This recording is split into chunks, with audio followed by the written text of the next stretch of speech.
Good evening, everyone. Thank you for joining us. We're here April 23rd for the DC Plug Initiative Open House Feeder 14009.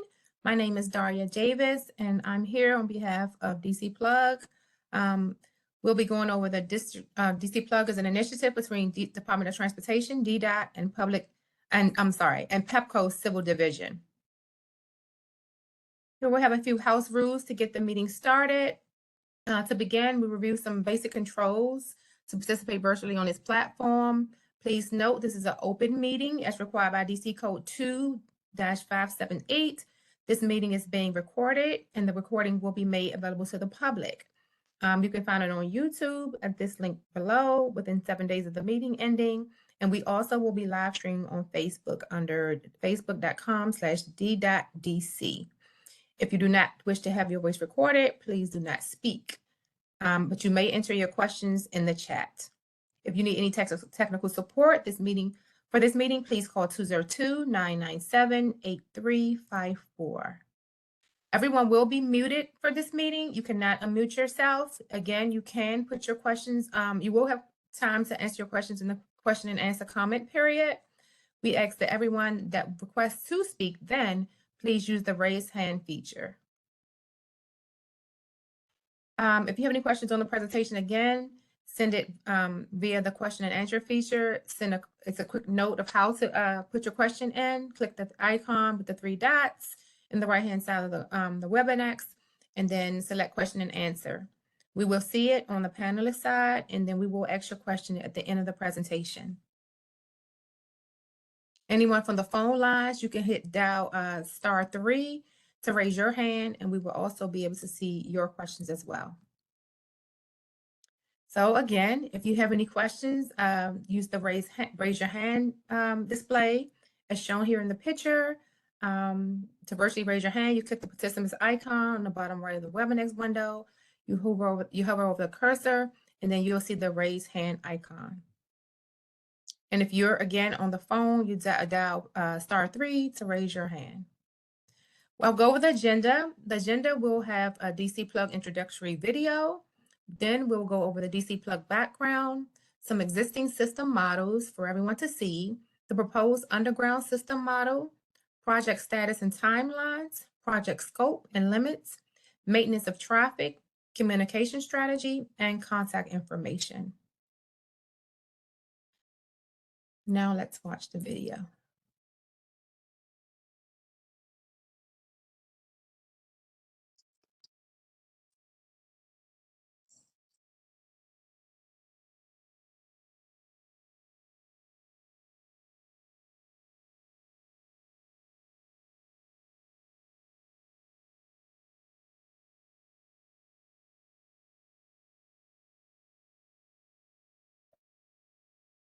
It's no audio.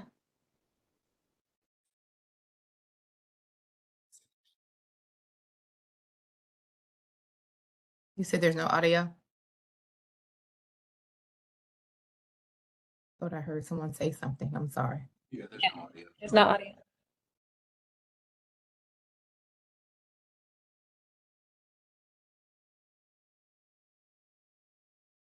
Let me try to get that under control. I'm sorry.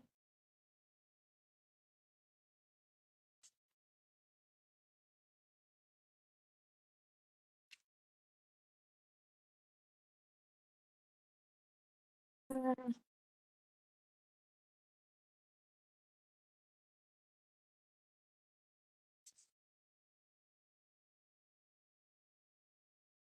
try it again.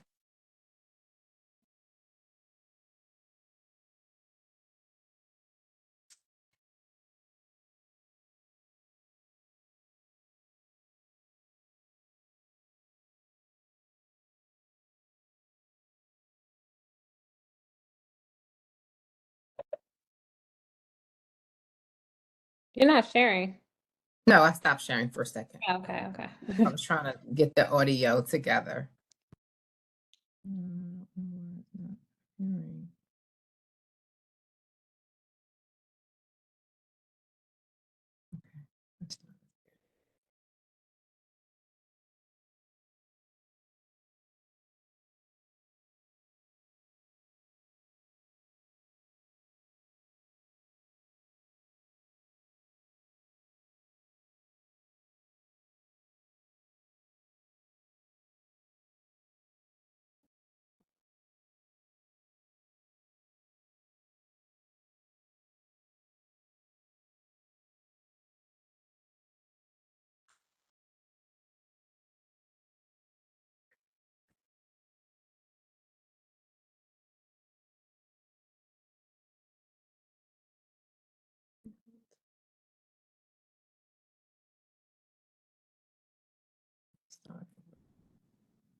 The District of Columbia has experienced more violent storms in recent years, resulting in extensive power outages.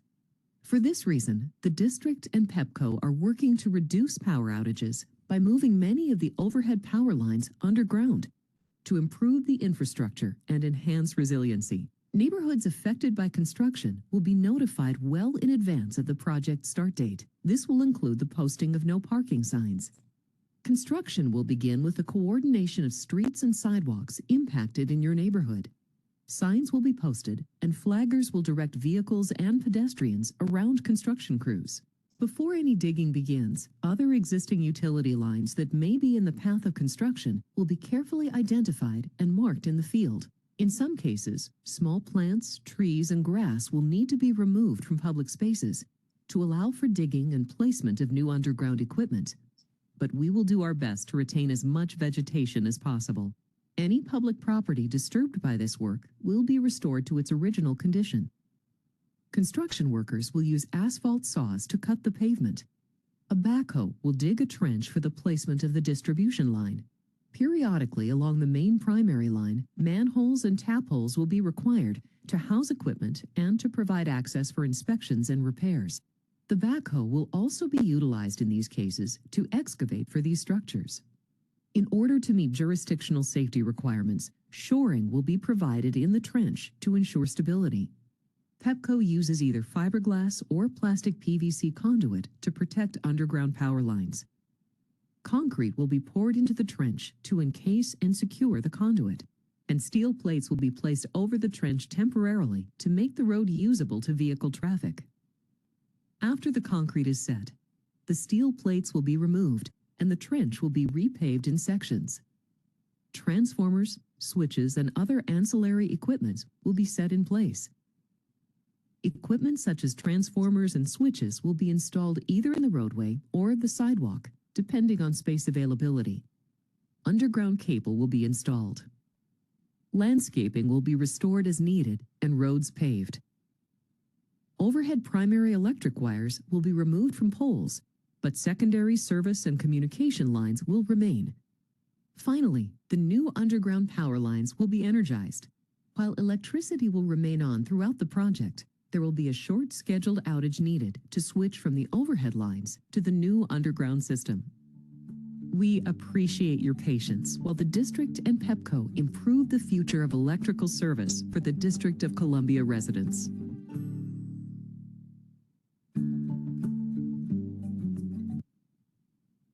We'll shoot it over to Mark with Pepco. Hey, good evening, everyone. Thank you for that. As the video said, this is a reliability and resiliency initiative to underground about 20% of the worst performing feeders in wards 3, 4, 5, 7, 8. The reason for that is because of storms knock down overhead lines, leading to extended outages. The purpose of this program is to underground these primary lines to improve the resiliency of these power lines by about 95%. So you can look up, if you look over on the screen, you can see the budget. It is a multi-million, $500 million multi-year project anticipated to end at about 2029.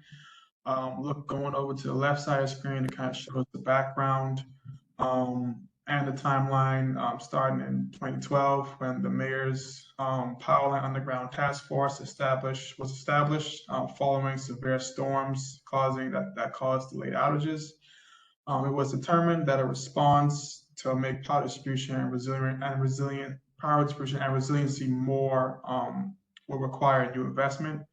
That's when DDOT and Pepco proposed what became the DC Plug Initiative, and this led to the approval of the 3 biennial plans to underground the feeders. But yeah, it's pretty much just a breakdown of the background and timeline. We can go to the next slide. So like I said, we are undergrounding about 20 of the worst performing feeders in the area. There is a 5-step process on how we select which feeders to use. So just going to the first step is based on the data from January January 2010 through January 2016. That's how the first biennial was selected. And January 2010 to December 2018 was how the second biennial was selected. And the feeders were ranked by historical reliability and customer minutes of interruptions reduced per dollar spent. The second process was identifying the highest ranked feeders each of the wards, as I mentioned, 3, 4, 5, 7, and 8 in DC, characterized by a large concentration of overhead power lines susceptible to overhead outages. Third one is analyzing ongoing reliability work as well as current plant system work. The fourth one is identifying opportunities to take advantages or plan DDOT roadway reconstruction projects. And the final one is, finalize the feeder selection for the inclusion of the biennial plans. Again, there are 3 biennial plans. So as you can see here, you can see an existing overhead system before any of the lines were underground. So overhead primary lines that go down have a detrimental impact depending on which one goes down. In this case, the primary line going down leaves the entire subdivision without power. As you can see, everything is in red after the power lines went out. But if you go to the next visual on the other slide, you can see the plant after the primary line has been undergrounded. So if the primary line is undergrounded, the impact of a fall tree in this case is a lot more, is reduced significantly because the outages that are experienced will be in a much smaller area due to only a secondary line. So as you can see, you're only seeing an impact of a few houses being without power as opposed to the entire subdivision. So this slide pretty much just goes through the timeline of the actual design. So feeder 14001 is in the design phase, and the project kickoff did start in May 2023. We are moving through the feeder, getting the design completed. We anticipate the final, that's fine. And this is just the construction timeline. So we do anticipate construction to start in winter of 2025. There are 2 different portions of the construction process: the civil portion, which is the excavation work, the trenching, the installation of manholes, whatever the case is. And then once the excavation work is completed, it will be handed over to Pepco's construction crews to complete the electrical installation portion. And again, just kind of going through kind of what I said initially, just the project scope. So the first portion is the civil portion, which includes, erosion and sediment control, the installation of the duct bank or the conduit, the transformers, tap holes, transformer closures, everything that involves excavation work.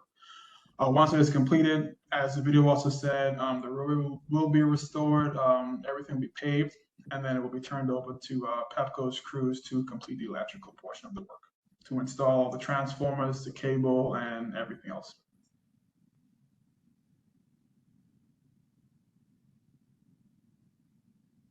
And this just gives a kind of a look of what to expect around the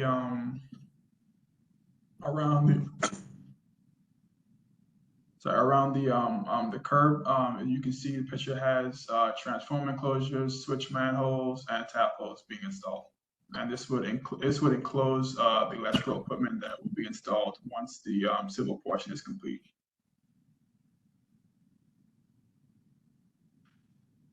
So if you look here, you can see just kind of an overview of the map of the entire feeder, and just the points of the areas that are affected by this feeder and where you should anticipate to see work occur throughout the construction process. And again, this just goes into a little bit more detail about what to expect of the areas that construction will be expected to be completed, and it essentially what we're going to show is just a bunch of pictures of showing, where construction is gonna occur, where they're going to install, transformer enclosures, manholes, tap holes, everything like that. Do want to specify that all this stuff will be in public space. It will be behind the curb, and we will make sure that the stuff that is being installed should clear the tree root zones. So any larger trees should not be impacted by this construction as well. But again, this just kind of shows all the areas where we anticipate to install the manholes, the transformer enclosures, tap holes, and the conduit. You can see the conduit running from each manhole, tap hole in blue. And like I said, once the actual construction of those casted structures are completed, and paving all the paving is restored, you should expect to see the work turned over to Pepco's team, and you'll start seeing either Pepco contractors or Pepco's internal crews working on the electrical portion of this job and energizing the service.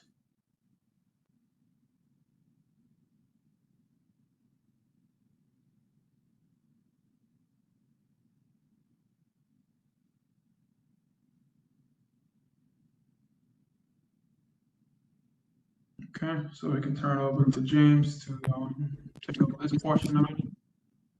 All right, thanks, Mark. Yeah, here I'll speak about the maintenance of traffic and construction. I'm sorry, it's feedback.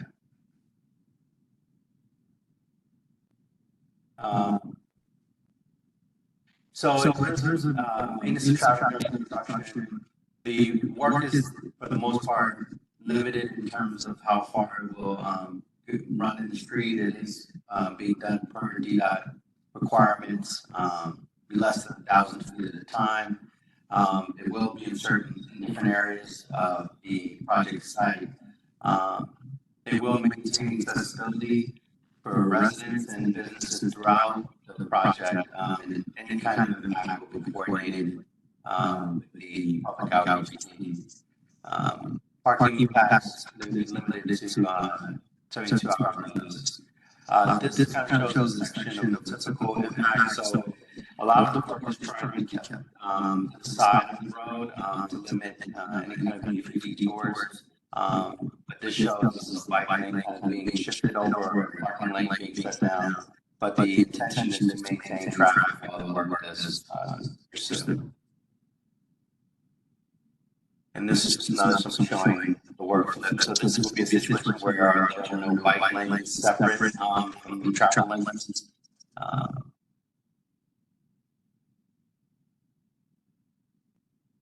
And this here shows where the work went in the middle of the street.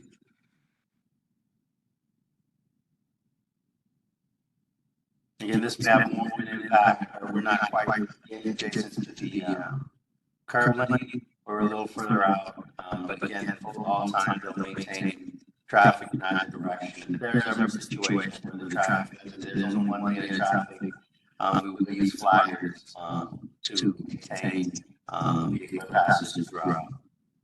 Hey, Mark, I can't hear you very well. Does everyone hear him distorted?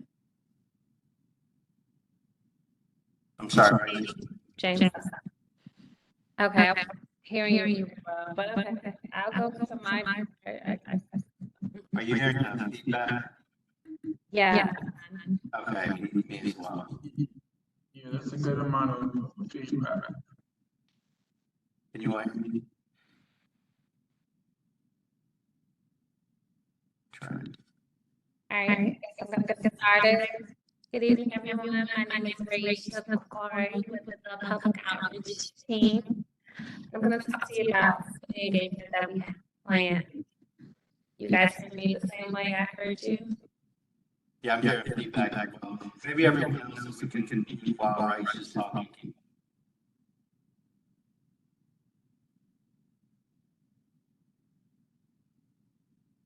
Okay, can you hear me? Okay. All right, we're going to talk about the engagement that we have and the BC Flood Initiative. Right now we're in the design phase. Still here. I apologize. I'm gonna try to speak through. Okay. Right now we're in the design phase. Can you go back, please? Okay, are we starting over?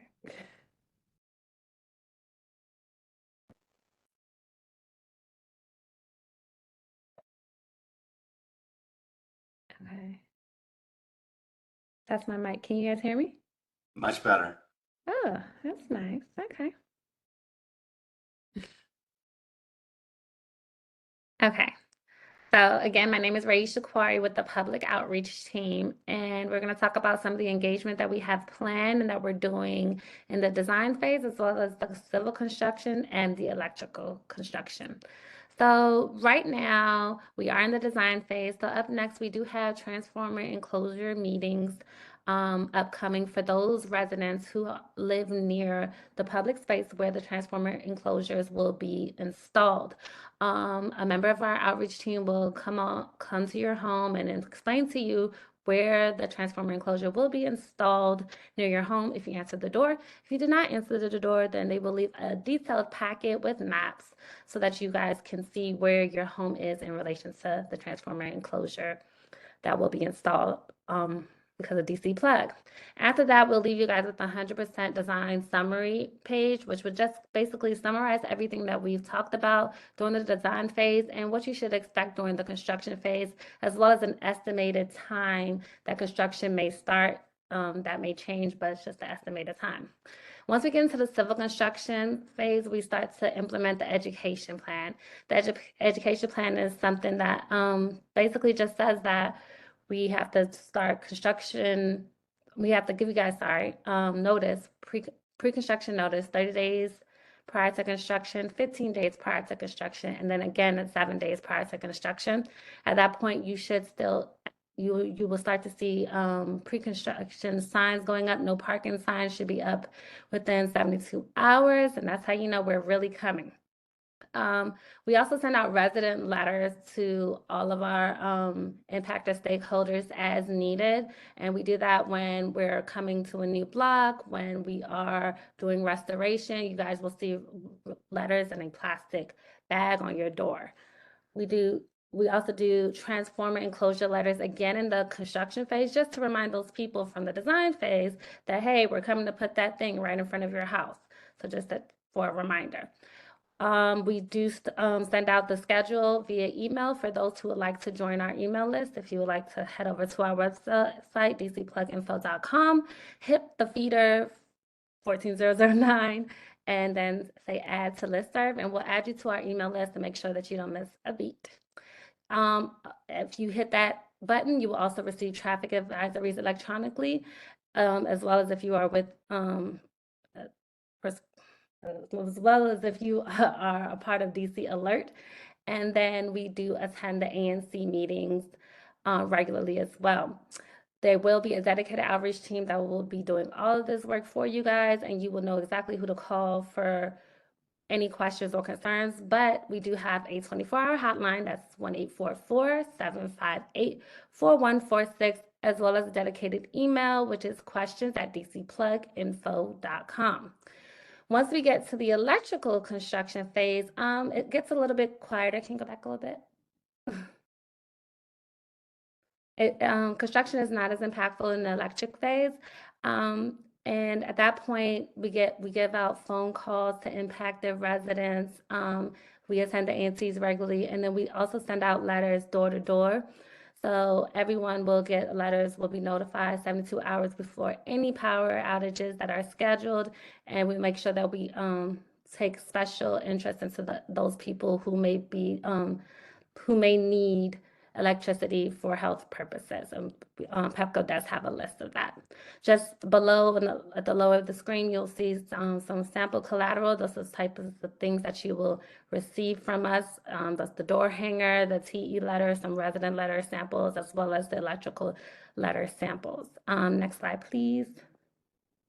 All right, and this is the DDOT Title VI form. This is just a quick questionnaire that we would like for you guys to answer at the close of the meeting. If you just hang on, the meeting will, at the end of the meeting, this will pop up and we just ask you to answer those surveys. This survey really helps us out. And that's about it. We can head into Q&A. Yeah.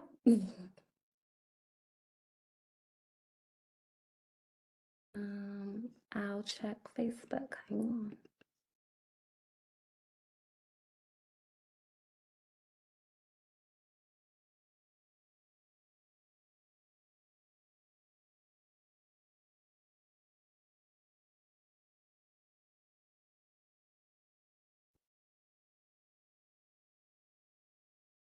Okay.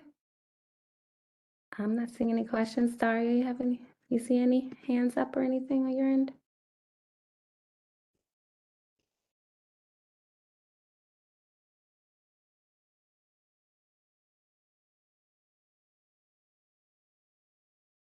You're muted, Daria. Yeah. So here talking to myself now. I don't see any questions in the chat as of now. You don't see any on Facebook. Sure. Oh, we don't have any. You're muted, Ray.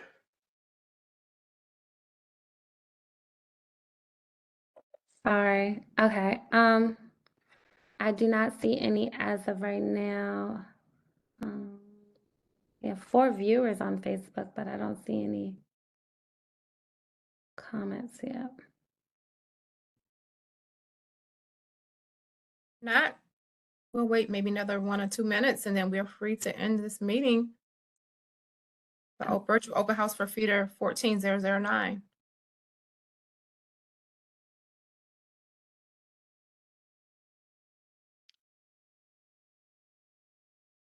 Right. Nope, nothing else. Okay. There are 3 people watching us on Facebook. All right. Great, thank you, James. Thank you, Alright. Mark. Thanks, everyone. Sorry for all the technical difficulties. Good evening. Mhm, you Thank too. you, Daria. Yeah, have a good night. Night.